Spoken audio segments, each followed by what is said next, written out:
Hello guys, welcome back to this channel. In today's tutorial, I'm going to show you how you can add text to speech to your video in Kinemaster.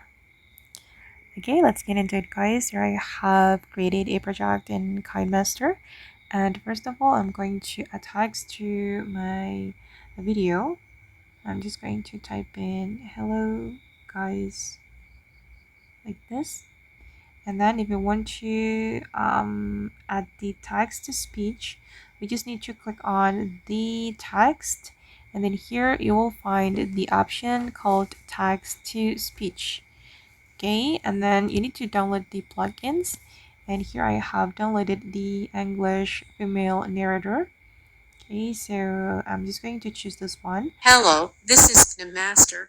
Create mind-blowing videos, fast and easy now.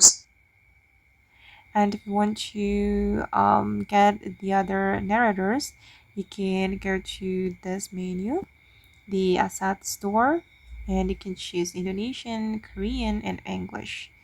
Okay, I'm just going to use the English. Hello, this is Kinemaster. Create mind-blowing video. Okay, and we just need to wait for a moment. Alright, now it's done guys. This is for the result. Hello guys. Hello guys, welcome back. Okay. Okay guys, and that's all the way to add text to speech to your video in Kinemaster. I hope this video will be useful for you. Thank you so much for watching, and bye.